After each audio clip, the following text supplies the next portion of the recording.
This KFAN podcast is sponsored by Builders and Remodelers, exclusive Twin Cities provider of Elements Windows. Get the highest quality windows at unmatchable value. Visit buildersandremodelers.com for more details. iHeart presents the Big Three Playoffs. This Sunday, the remaining 4 teams battle to make the championship in the most physical, fierce, and competitive basketball league in the world. The action starts with the Big Three Monster Energy Celebrity Game. Then Dwight Howard and his LA Riot take on Montrezl Harrell and Dr. J Chicago Triplets. The finale will see popular Miami 305 with stars MVP Michael Beasley and Lance Stevenson take on Nancy Lieberman's Dallas Power. Who will make it to the Big Three Championship? The no-holds-barred action starts Sunday at 3 p.m. Eastern, 12 Pacific, only on CBS. We're broadcasting live from the 2025 Minnesota State Fair in Carousel Park, presented by Mesh, Besher, and Spence. Come snag your favorite KFAN gear, including our all-new branded Bills hats. We're open 8:30 to 8:30 every day through Labor Day. Get all the details now at kfan.com/fair.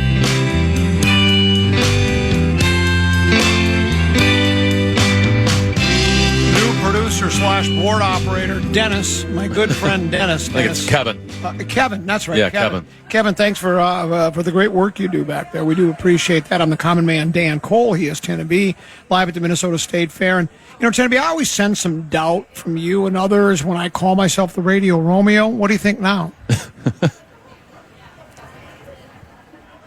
What do you think of the Radio Romeo? I'm shocked.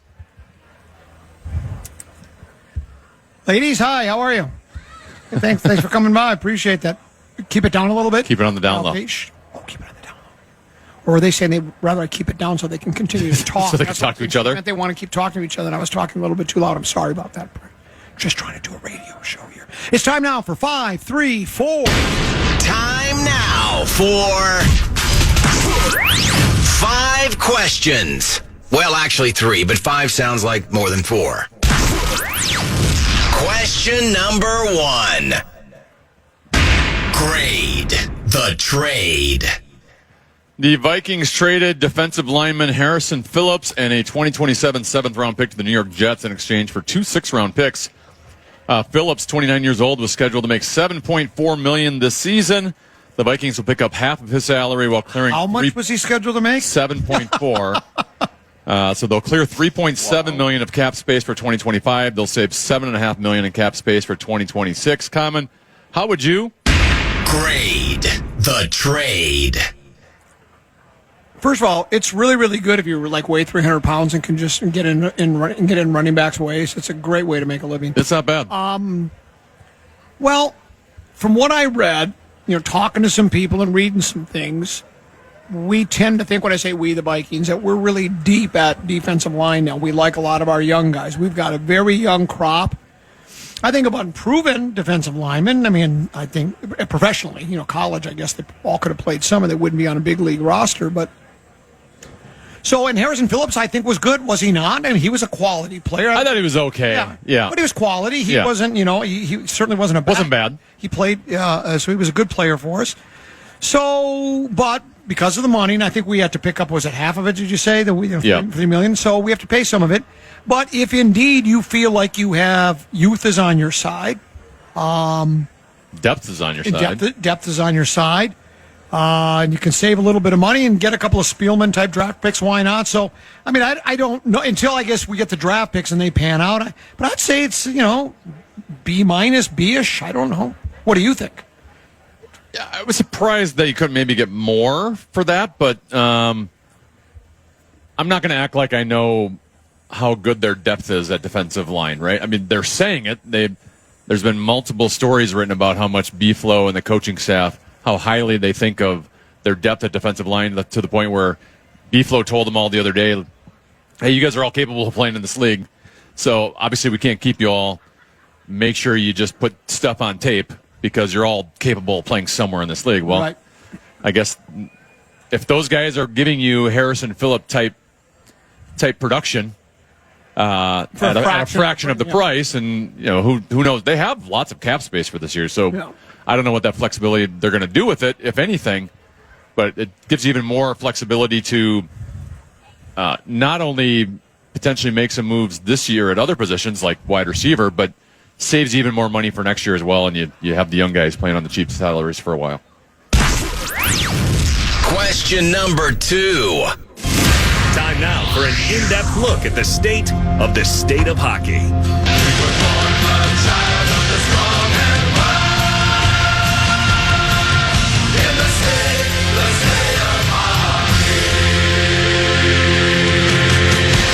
Michael Russo of The Athletic tweeted earlier today. Let me turn that off. He tweeted earlier today, hearing there has been significant progress toward a potential Marco Rossi signing by the Minnesota Wild in the coming days. As we've been reporting, a bridge deal makes the most sense. Comment your thoughts on maybe the Wild and Rossi breaking that impasse. Well, I've seemed to get mixed. That could be the call I've been waiting my whole life for. I'm going to get a call that's going to change my life. I just don't know when that call's coming, who it's coming from, and what it's going to be about. Well, I go by what I hear the people I trust talk about Rossi as a player, how good he is, what his ceiling is, where he fits on the team. You other people I've listened to, it seems like am I right? Some people think he's good, but not good for the kind of money he wants. I think he's fine to a certain extent financially. Okay. Right? I mean, there comes a point where I like him, but I don't want to pay him that much. And I think that's been kind of the battle here between Guerin and Rossi. So if they're coming... Rossi, they're going off of comparables, right? Like, right. When X players around the league are this age and they've put up this amount of points, this is this type of salary they get. And so that's why they've been going at a higher number, where Guerin's like... And I don't blame Guerin. I think Marco Rossi's a fine player. I think he can be a middle six center. Can he be a number one center? I'm not convinced of that. I know he's still young, but he's not going to get any taller than he is.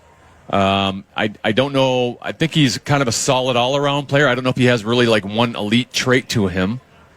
So I don't know how much more better he's going to get than he is. Whereas the contract you'd be paying him is projecting him to get to this point, right? So sure.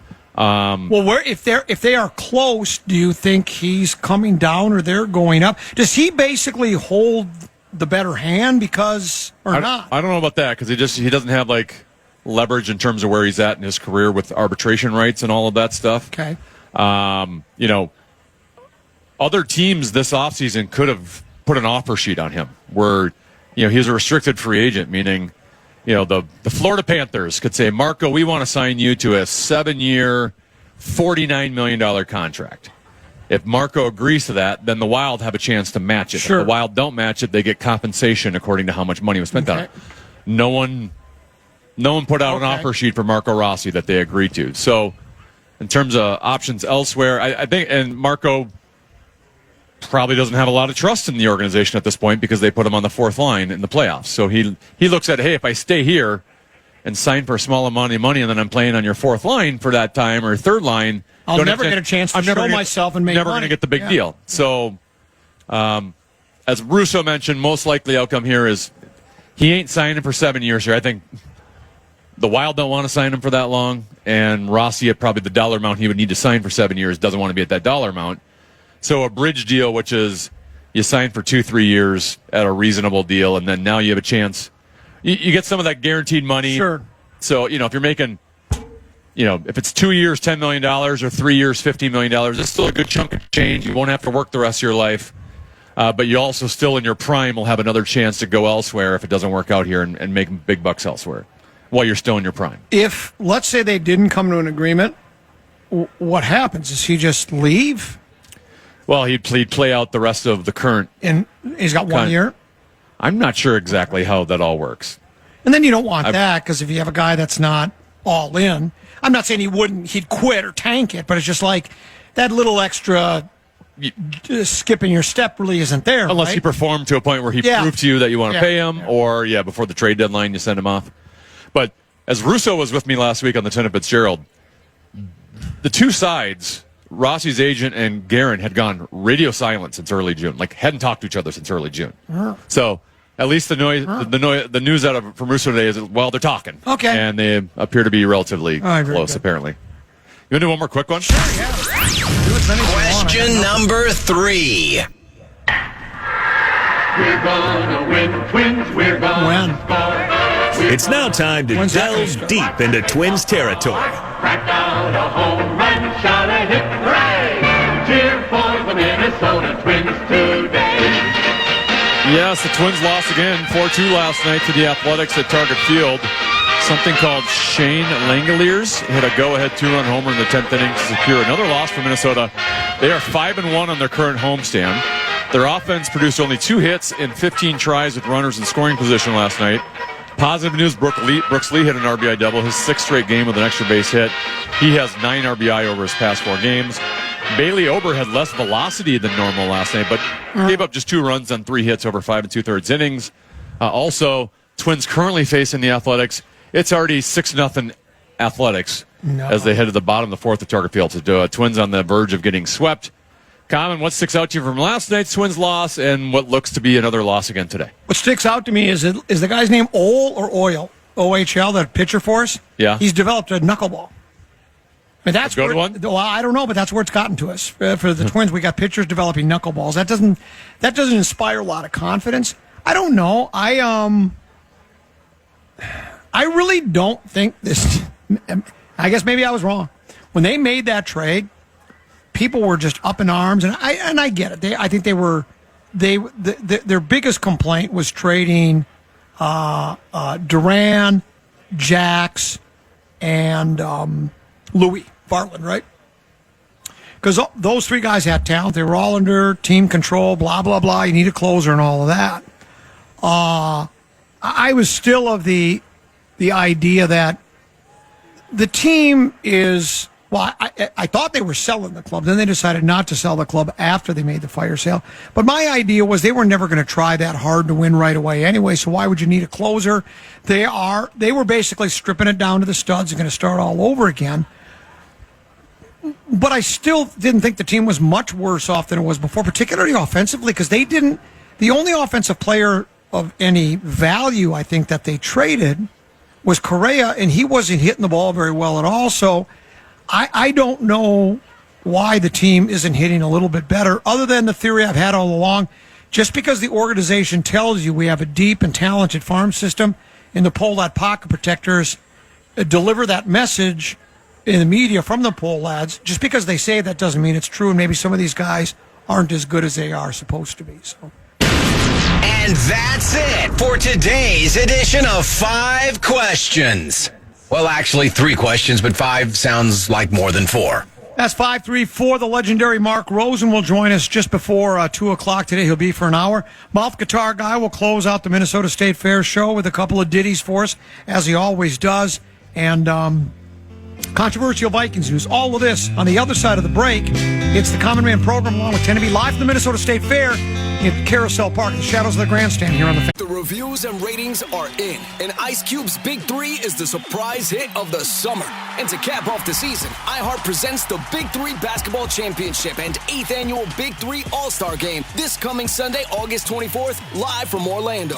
The remaining 2 teams fight it out for the Big 3 Championship Dr. J Trophy in the most physical, fierce, and competitive basketball league in the world. Don't miss the wild conclusion of Big 3's 8th and most historic season ever.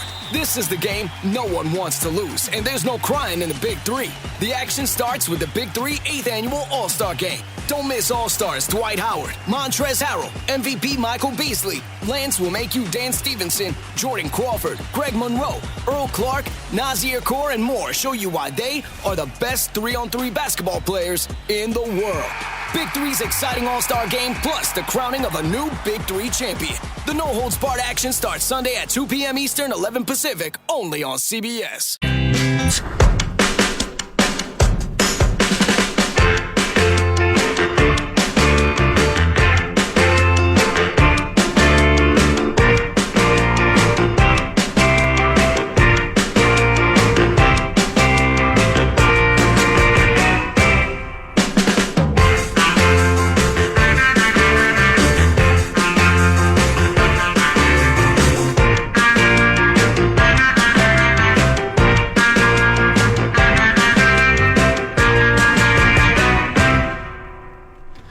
Get ready to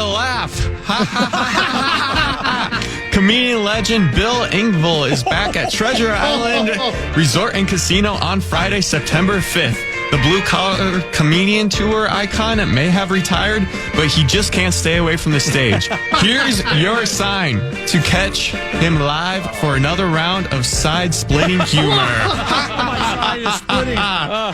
Get all the details at TICasino.com. You don't need a spleen anyways, right? They can take your spleen. It's sort of like an appendix. You don't need one. Is it a spleen or an appendix you don't need? Appendix, is that what we call roofs? Yes, I would not know. Couple 13-14 passed on the Common Man Dan Cole, broadcasting live from the Minnesota State Fair, Carousel Park, shadows of the grandstand. Our fan stands are presented by Mesh, Besher, and Spence. Mark Rosen will be with us just before 2 o'clock. Tenneby, boy. I felt the same way. I was about to say that.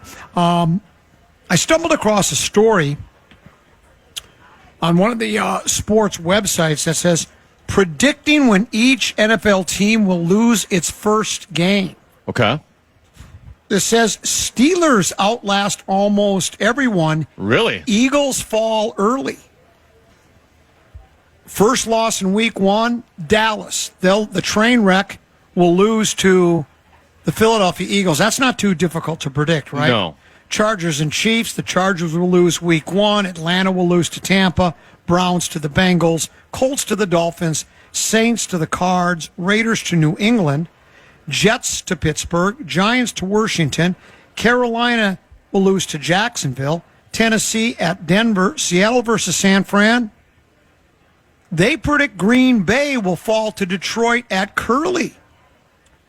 Hold on. Where's your? Oh, yeah. Sure. So you say that again.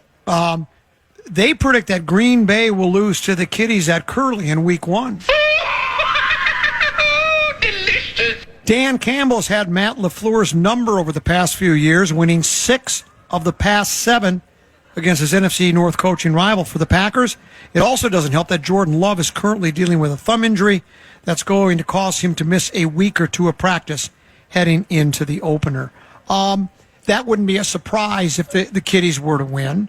But I, to me, it's a harder one to predict because I do think Green Bay is talented. Detroit's pretty good, playing on the road. I'd love to see it as a Lions fan. Yeah, that's at Curly. What do you think?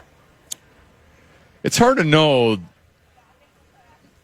I think maybe you think. The Lions are roaring in Green Bay.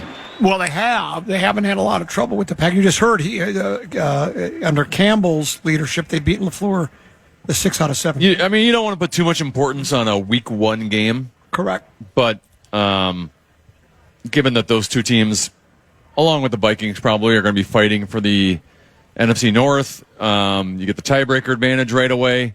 That's a pretty significant game. And Detroit, it's going to be different. Right, like they've had kind of the same team here the last couple of seasons that they've been building, but now what happens when you have success is there has to be changes made accordingly because coordinators leave. Yeah, coordinators leave. The offensive line, which has been a huge reason for that team's success. I get they have great skill players with Jahmyr Gibbs, with Sonic and Knuckles, and Amon-Ra St. Brown, and J-Mo, and Laporta at tight end, and Goff's a pretty quality quarterback, but Goff has always been a quality quarterback there, in part because that offensive line has been as good as any in the league over those seasons. And, Goff's not a mobile quarterback. So he's got a little bit of Cousins to him where he needs to have a great offensive line play. If he does, he can tear you apart. But if that offensive line play slips a little bit, and I think it might this year, I don't think it's going to go from brilliant to brutal, but I just don't know if it's going to be elite offensive line play anymore. And I could see that and then the coordinator change. Right. I could see the offense slipping a little bit, and that doesn't mean they're awful this season, but just they're one of the best offenses in football the last. And if they don't have that offensive line, as you say, the offensive line plays. If it's not as good as it has been, you think there's a better chance than not that Goff would be off. Goff could be off. Yeah. It's going to be a little bit easier to get Brown to the ground or get him down. And you can't afford to let Laporta get loose. And There's going to be guys getting loose to stick Gibbs in the ribs now. Yeah, exactly. Instead of being blocked. Hey, thank you. Appreciate that. If you're driving by, a little honk of the horn, we do like that. Who do you think they say will lose week one? Minnesota or Chicago? They square off. Game one, the last game Who's saying this? Of week. This is CBS Sports. CBS Sports. This is now, remember, the Vikings play the Bears on the final game of week one. It's a Monday nighter at Soldier. I haven't even looked at the point spread. I'm guessing it's close either way. I'm guessing it's a point or two on either side. Right. My guess is just because of the way the Vikings are coming off of last year that they might be a slight favorite in this game. CBS Sports has the Vikings losing to the Bears. Oh, come on. Here's what it says. This is an intriguing game. Not only will J.J. McCarthy be making his first start for Minnesota, but Ben Johnson will be making his coaching debut for the Bears. The Vikings won't have Jordan Addison, and J.J.'s been dealing with a hamstring issue in training camp, so Minnesota's receiving core won't be at full strength. With the Bears playing at home in prime time, will give them a slight edge. They are right now a plus 1.5 point favorite. Well, obviously we've talked about the lack of wide receiver depth potentially for that week one game with Jordan Addison out, and Jalen Naylor might be hurt, and Rondale Moore's out. The other aspect of this happened at joint practices against New England. They had 2 days of joint practices. First day, J.J. McCarthy and the Vikings offense wasn't great against New England. Correct. And now they were much better the second day, but one of the comments J.J. McCarthy made was, we had watched them on their film in their preseason game, watched film from last year. They didn't show us any of that in the first joint practice. So for a young quarterback, I think that's going to happen quite a bit where, especially early on, right? Like Chicago, new coaching staff. Like, is JJ and KOC really going to know what they're going to throw at you? And JJ at this stage of his career might not be as well equipped to handle not knowing what's coming. Sure. As compared to where he'll be 2, 3, 4 years from now. So that week one start will be interesting to see. They're going to throw a lot at JJ that he probably hasn't seen. And joint practice number 1 against New England, he didn't handle that well.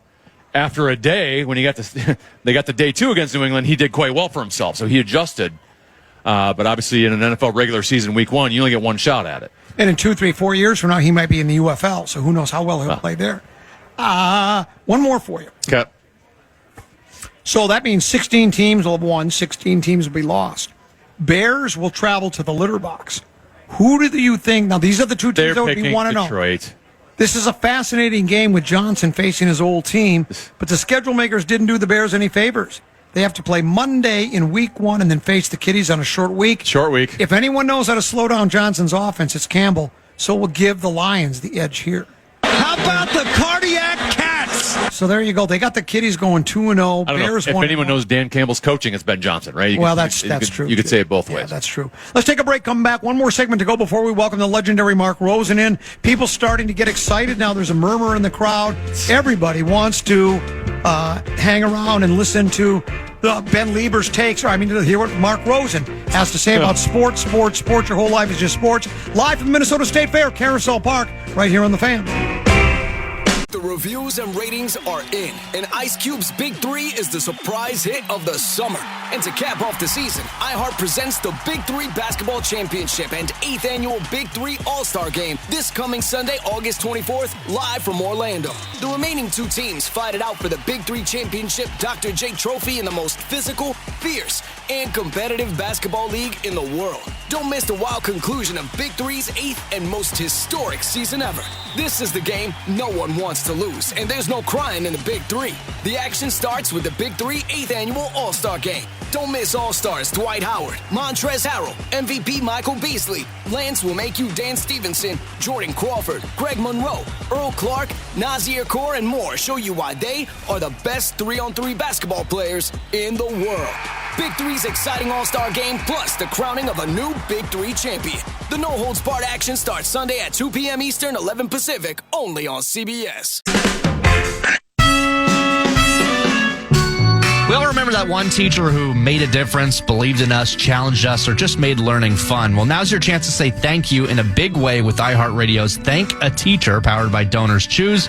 Nominated outstanding public school teachers gone above and beyond for their students to win $5,000 to stock their classroom with whatever they need. Today's teacher, Melissa Erb, who teaches at Ramsey Elementary School, who folks told us go above and beyond with the extra time she puts in with her to her work for her students and her staff.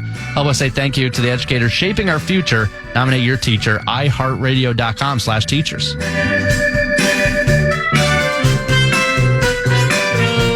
Brett Blakemore, could you repeat that? I didn't catch all of that. Which part did you miss? Well, it was, I don't know if it was the first 4 minutes or the last 8, but I will say this. It's what's the name of the promotion called? Thank a Teacher Week, or what is it called? It's called Thank a Teacher. Thank a Teacher. If you'd like to take this time on 100,000 Watt Radio to thank me for teaching you the ins and outs of radio, that's all right by me. So go ahead, take it away. Okay, I guess that means. Is that your fake laugh or a real one? That's the real one. Yeah. Did you have any teachers from like your senior year in high school that you wanted to thank at all? What are you laughing about? Rosen's laughing at me. He's here already. The legendary Mark Rosen. Let's hear it for him. Smattering of applause. Before you walked up here, those bleachers were full, and then you show up, and then people just leave. It's like rats leaving a sinking ship. You know what I'd announced earlier? We're going to have a real nice giveaway a little bit later. That we were going to give away a box of 3/4 length sharp point lathe screws, and that was all you had. I've just been told I have another. You've secured 2-inch length. Ooh! So it's going to be your choice, 3/4 inch or 2-inch length. Going to be. I mean, look at the difference. Depends on your wall size. Well, yeah, wall size, and Yeah. I mean, with the 2-inch ones, you can really get screwed. I mean, because that's long. Okay, it didn't go over very good. So, I saw another one of these list stories, and I love this one because the Timberwolves are number 1 on the list. Oh, really? Okay. And you're going to be able to guess right away. It's called, this is the headline of the piece. It's really long. Hold on, because I got a couple of paragraphs about all 25 what-ifs. And I was scrolling through all of them to see if the 25 NBA what-ifs from the last 25 years. Oh, boy. Number 1 on that list, what do you think would be a what-if? What-if for the Minnesota Timberwolves? The last 25 years? Yep. What if the Minnesota Timberwolves had drafted Steph Curry? That's right. Yeah. What if the Wolves drafted Steph Curry? Oh. Here's what the guy that wrote the piece says. For my money, this is the top of what if of the century. Not only because of the MVP player that Curry went on to become, and by extension, the dynasty that developed in Golden State, but because the Wolves didn't just pass on Curry once, as we all know, they passed on him twice. Not only did they pass on him twice, they picked the point guard position for both of them, right? It's not like they took a big man. Right, instead of they him. needed a big man. They took 2 point guards. Yeah, and back to back in front of them. They needed a 5 and a 3 more than anything. Yeah. Right. They needed somebody at that position. You know, like when what Rosie probably knows this. What was the team that passed on Michael Jordan in that draft? Portland, right? Yeah. Hakeem Olajuwon went 1. Sam Bowie went 2. Well, back then, like it was all about having big men. Correct. So they obviously not a great decision to pass on Jordan, but they thought they needed a big man. Here they took 2 point guards instead of. With the number 5 pick, Minnesota took Ricky Rubio. Fine. At the time, Rubio better fit the more traditionally acceptable point guard mold as a wonderkind passer with size who had given the Americans the business as a 17-year-old starter in the gold medal game in the 2008 Olympics. Hindsight is 20/20. Rubio never made an all-star team, and shooting, which Rubio was never good at, became the paramount skill of a modern point guard. But with Al Jefferson in place as the alpha scorer, oops. And you can understand Minnesota's fancy for a facilitator. And it goes on just to say it just didn't work out. And I wouldn't trade one Al Jefferson for 2 Garnetts, by the way. I wouldn't either. It says, had the Wolves taken Curry, obviously a lot would have changed. The Golden State Warriors never become the Warriors, at least. But would Curry have even became the same player in Minnesota? Would the Wolves have been able to build a perfect supporting roster inside a system specifically designed to maximize Curry's unique gifts? That took honest foresight on the part of the Warriors, and they deserve all the credit for that. Still, David Kahn has to wonder for the rest of his life, what if he had just drafted the skinny shooter out of Little Davidson College?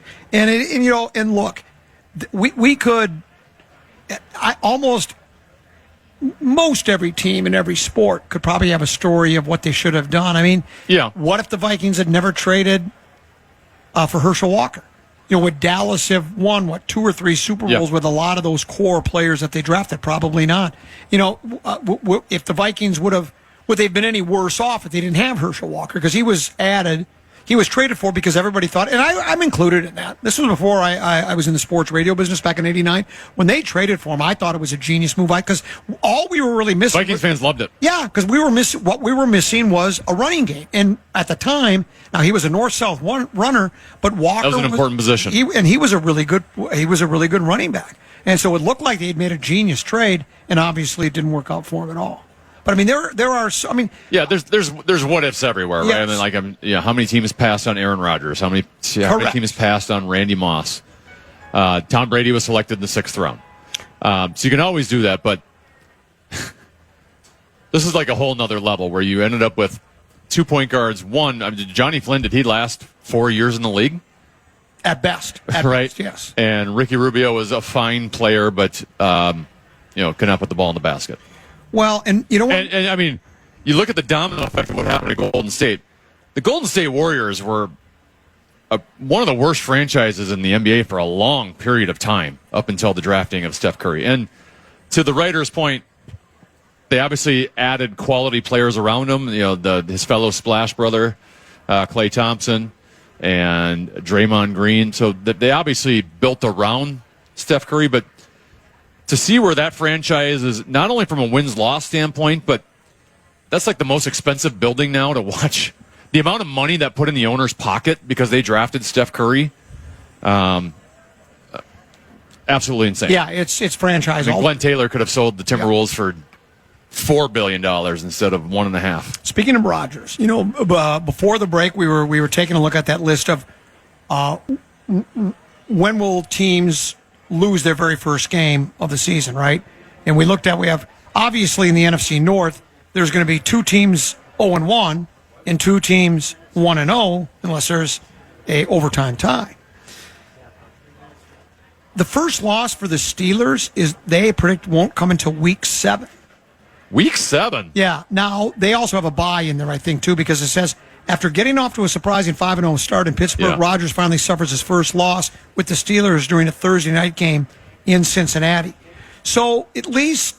Do you know who Pittsburgh plays in that stretch? I don't, but I'm assuming... Your Minnesota Vikings. Oh, they do?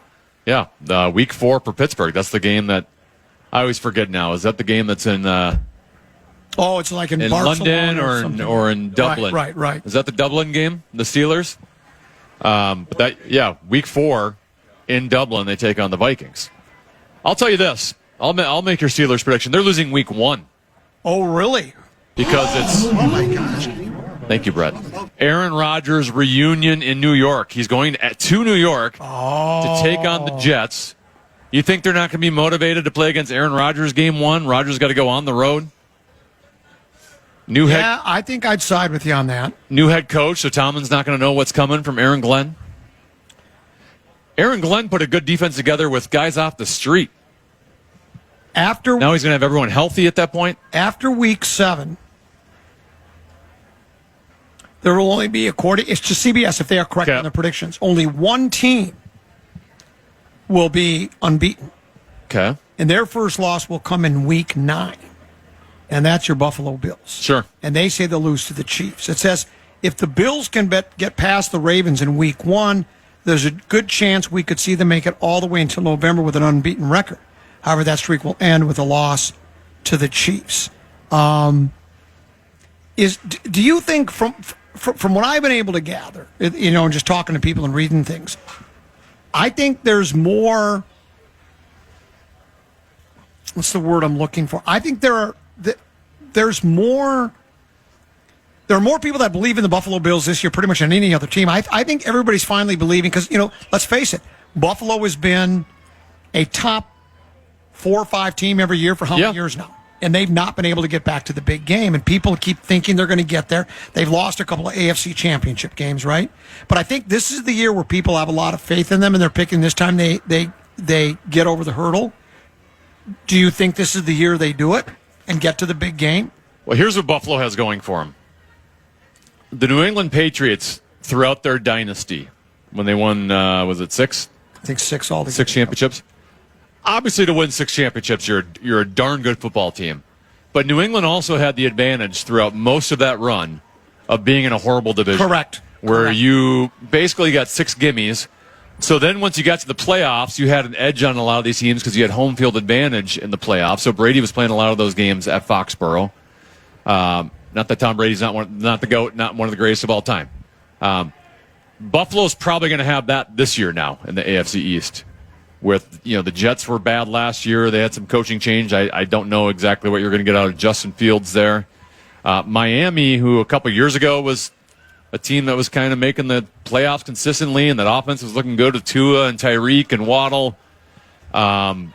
They kind of have some weird stuff going on this year. The running backs are all hurt. Tua, you can't count on playing 17 games. Tyreek Hill is, seemed to slow down a little bit last year for the first time, and he's up there in age. So I just don't know if Miami is going to be very good. And then New England might be a team that could take second in this division just because they got some young guys. But what are the odds that all their young players and trying to rebuild off of last year, that they're going to all put it together and be a good team? They're still probably going to be a 500 team at best. So Buffalo's going to have a situation where, you got 6 games in that AFC East that you should be able to go 6-0 on. Kansas City's not going to have that advantage. Baltimore's not going to have that advantage. They have much tougher teams in their division. So a path for the Buffalo Bills to be the number 1 seed and get to go home field advantage through Buffalo is laying right there for them. Are they still in their old stadium? Is their new one ready next year? Do you remember? I'm not sure exactly the timeline on that. I think their new stadium is ready for next season. Okay, we should also mention, too, Buffalo has the NFC South on their schedule. So they got Atlanta, Carolina, New Orleans, and Tampa Bay. So, from a schedule standpoint, that's about as easy as the first-place schedules are going to get. Okay, let me ask you another question about the NFL and just about postseason play. I think there's a lot of people out there, particularly from Minnesota and from Buffalo, that would think it would be exciting. They would be delighted and excited if it were the Vikings versus the Bills, because both teams are 0-4 in the big game, right? Yeah. So the whole theme would be somebody's O has got to go. Somebody's O has got to go. If that matchup were to occur, who do you think would be a more pessimistic fan base going into that game? Would it be the Buffalo Bills fans or the Minnesota Viking fans? Which fan base do you think would be more pessimistic? I still think it would be Viking fans. I think Vikings. Just because, I guess unless McCarthy played at the level, is Jim Kelly. Not Jim Kelly. Who's the Bills quarterback? Josh Allen. Josh Allen. Because Josh Allen is, he's the top 3 quarterback in the league. McCarthy's just starting. I guess if McCarthy played like Josh Allen, you'd have more faith. But if he's, good as a rookie and it's mostly defense and a running game that does it, I just think Viking fans would be more pessimistic. I feel like I would be pessimistic. I feel like Buffalo's blunders have come in like small stretches put together, right? Like the 4 big games in a row, which is obviously unprecedented, historic, but it came in a 4-year spread. Right. Even their recent mishaps, the one at Kansas City where they let the Chiefs, come down the field to hit a tying field goal with 17 seconds left. Yeah. But that's now they were bad for a long time, and now they got another run put together. Whereas I feel like the Vikings issues have just been spread out historically. Yeah, that's true. You had the run in the 70s where you went to all the big games, you didn't make it. And the amount of NFC championship games. 0-6. The missed field goal by Gary Anderson. You had the 41 donut. Yeah. Blair and Walsh missing a gimme. I shouldn't say gimme because it was negative 10 degrees out at the time. But, basically, like a 20-yard field. What was it? 26-yard field goal? I don't even remember what it was. It was so close. I feel like just the Vikings, and I think we also have other Minnesota sports that contributes to our pessimism. Not that the Buffalo Sabres have done a whole lot in Buffalo, but we have 4 teams that The Twins have had some pretty bad runs. The Wild have been basically the mild over the last decade or so. Timberwolves have been historically bad through most of their franchise's history. So we have a lot of we're pretty wounded. I think we're more wounded than Buffalo sports fans, and we would just expect to lose, to go to 0-5. Yeah. We just would. It's what we do. Okay, one last lazy list radio for you before we go to break and bring the legendary Mark Rosen. Another list story: best wide receiver tandems in the National Football League. They list some honorable mentions, but they have 10. At number 10, they list Seattle Seahawks. Wide receiver tandems? Cooper Kupp. And Jackson Smith and Jigba? Yeah. JSN had kind of a disappointing rookie season. He was thought out of that draft out of Ohio State to be kind of the best wide receiver of the bunch, and he didn't. Now, he was stuck behind DK Metcalf and Tyler Lockett that first year. Last year, he emerged as kind of their go-to guy. Obviously, they traded DK Metcalf this year. Cooper Kupp, on the other hand, looks like another guy that he's just hit that age wall, has had lots of injuries, and while he can still be relatively productive, I just don't know. And he's not in a Sean McVay offense anymore. I don't know what exactly you're going to get out of him this season. Commanders at number 9. Number 9? Commanders, Terry McLaurin and Debo. Oh, yeah, Debo. I like Debo a lot. He's one of my favorite players just because he's sort of like the Metellus on offense. He does a lot of different things. I like that. The thing with Debo is I think being in a Shanahan offense in San Francisco was beneficial. I think Shanahan knew how to use him better than anybody. He obviously used him a lot. Yeah. You use him a lot in the running game. I don't know if all that is going to be able to translate into a new offense, new coordinator, new quarterback. But yeah, he's a quality player. At number 8, if you would have just said the names to me, I couldn't even have told you the team because I'm not paying as close attention to the NFL as I once did. Brian Thomas and Travis Hunter. That'd be your Jacksonville Jaguars. Yeah. We talked about them the other day, I think. Yeah. Because Brian Thomas was a rookie last year, had a very good rookie season. And then Travis Hunter, clearly out of Colorado, the two-way guy, who the Jaguars gave up a bunch of draft capital to move up and get him. They might have all of a sudden... And during Trevor Lawrence's tenure there, he hasn't had a lot to work with in terms of skill position guys. This should be the best he's had to work with. Fish at 7. Depending on where Tyreek Hill is at this stage of his career. I mean, if Tyreek Hill is the Tyreek Hill from 2 years ago, all of a sudden, they aren't listed in that spot in the top 10. You're talking top 2, top 3. Okay. So it depends on and Tyreek might want out at some point too. You like Waddle? Waddle's fine. Yeah. He splashed early and has never really kind of lived up now to what we saw initially. And part of that, too, is those two have been better when Tua's been healthy, and Tua's not healthy all the time. Yeah. So their numbers go down when Tua's unable to play. Rams at 6. You could argue them at number 1. Yeah. Depending on where you think of Davante Adams at this stage of his career. But Puka Nacua is a top 10 wide receiver. Davante Adams, assuming he's still near his prime, is top 10 wide receiver. You might have 2 top 10s on the same team. Kitty's at 5. Are they putting J-Mo in there? Yeah, they put J-Mo. I'm not sold on J-Mo. J-Mo I think he's just a deep threat. Yeah. Right? Like he's a guy who's going to make big, splashy plays. He'll have games where he looks unbelievable, but from a consistency, like he's not a guy you're going to target 8 times a game and he's going to get his 6 catches for 80 to 90 yards consistently every game. You're going to have splash games from him.